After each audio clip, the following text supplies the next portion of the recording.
Hi అండి. Welcome to మన తెలుగింటి రుచులు.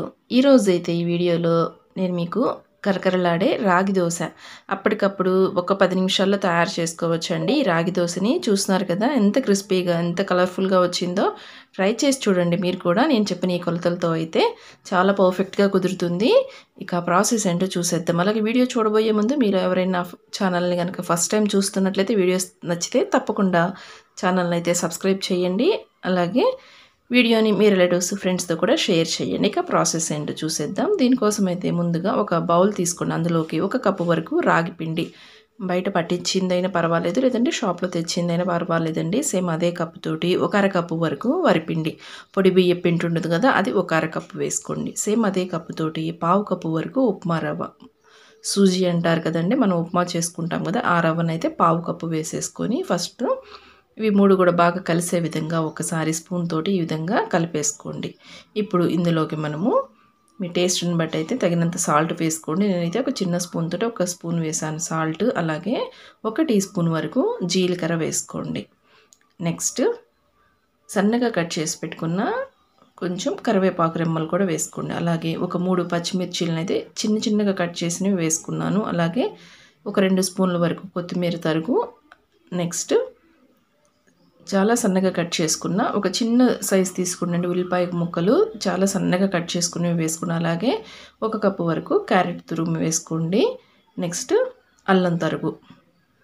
ఇలా అన్నిటిని కూడా వేసేసుకొని ఫస్ట్ వాటర్ అనేది ఏమీ కలపకుండా ముందు చేతితోటి ఈ విధంగా కొంచెం గట్టిగా, ఈ విధంగా వీడియోలో చూపిస్తున్న విధంగా కొంచెం ప్రెషర్ ఇస్తూ నలిపినట్లుగా పిండిని అయితే ఈ విధంగా కలుపుకోండి. ఆ ఫ్లేవర్స్ అన్నీ దిగి మనకి రాగి దోశ క్రిస్పీగా ఉంటుందండి. ఇప్పుడు ఇందులోకి వాటర్ని వేసుకోవాలి. ఫస్ట్ అయితే మనం ఏ కప్పుతో అయితే రాగి పిండి తీసుకున్నామో సేమ్ అదే కప్పుతో ఒక 2 కప్పుల వరకు అయితే వాటర్ని వేసానండి. వాటర్ వేసుకున్న తర్వాత ఫస్ట్ ఈ విధంగా ఎక్కడా కూడా గడ్డలు లాంటివి ఉండలు లాంటివి లేకుండా ముందు గరిటెతోటి ఈ విధంగా స్మూత్గా కలిపెట్టేసుకోండి. నెక్స్ట్ ఇందులోకి మరొక కప్పు వరకు వాటర్ వేసుకుంటున్నానండి. మీరకైతే బ్యాటర్ అయితే మనకి రవ్వ దోశ ఉంటుంది కదండి, లూజ్గా ఆ విధంగా ఉండాలి బ్యాటర్ కన్సిస్టెన్సీ అయితే. అవసరాన్ని బట్టి వాటర్ వేసుకోండి. నాకైతే మొత్తము ఒక 3 కప్స్ పైనే పట్టినాయండి, చూసుకొని వేసుకోండి. ఫస్ట్ ఒక 3 కప్స్ వరకు అయితే ముందు వేసానండి. ఈ విధంగా మూత పెట్టేసి 1 అరగంట పాటు నానబెట్టేసేయండి. 1 అరగంట పాటు నానితే మనకి దోశలు చాలా టేస్టీగా ఉంటాయండి. ఇలాగా పిండి నానిన తర్వాత చూస్తే మరి కొంచెం గట్టిగా అనిపిస్తుంది. సో ఒక అరకప్పు వరకు అయితే వాటర్ వేసాను. మొత్తం నాకు ఒక 4 కప్స్ వరకు అయితే వాటర్ పడతాయండి, చూసి వేసుకోండి మీరు. అది చెప్పాను కదా, బ్యాటర్ అయితే మనకి రవ్వ దోశకి ఎలా ఉంటుంది లూజ్గా, ఆ విధంగా ఉండాలి బ్యాటర్. చూస్తున్నారు కదా, ఈ విధంగా చాలా లూజ్గా ఉండాలి. ఇప్పుడు దోశ పెనం పెట్టేసుకోండి. స్టవ్ మీద హై ఫ్లేమ్లో పెట్టేసి పెనం బాగా హీట్ అవ్వాలండి.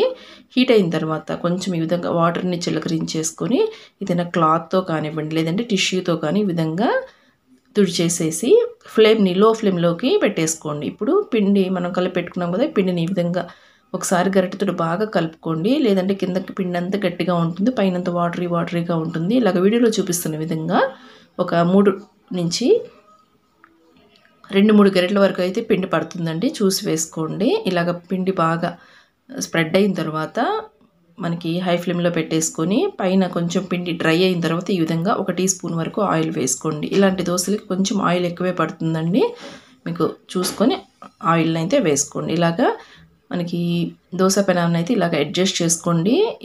అప్పుడు మనకి ఫ్లేమ్ అంతా కూడా ఈవెన్గా వచ్చేసి దోశ మంచి కలర్ వచ్చేస్తుందండి. ఇప్పుడు ఒకేసారి అట్లకాడ పెట్టకుండా ఈ విధంగా షార్ప్గా ఉండేది ఏదైనా నైఫ్ కానివ్వండి, స్పూన్ కానివ్వండి, ఫోర్క్తో కానీ ఫస్ట్ ఈ విధంగా అడ్జస్ట్ చేసుకుని తర్వాత ఇలాగా వీడియోలో చూపిస్తున్నాను కదా, ఇలాగా అట్లకాడతో అయితే దోశనైతే తీసేసుకోండి. చూస్తున్నారు కదా ఎంత మంచి కలర్ వచ్చిందో. అప్పటికప్పుడు తింటే క్రిస్పీగా చాలా టేస్టీగా ఉంటాయండి.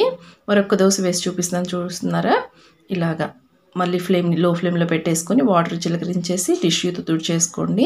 అప్పుడప్పుడు మీకు ఎప్పుడైతే దోశ సరిగా రావట్లేదు అనిపిస్తుందో ఆ టైంలో ఈ విధంగా వాటర్ని చిలకరించేసి టిష్యూతో తుడిచేసి ఫ్లేమ్ని లో ఫ్లేమ్లో పెట్టేసి ఇలాగ దోశని స్ప్రెడ్ చేసుకున్న తర్వాత అప్పుడు హై ఫ్లేమ్లో పెట్టేసుకోండి.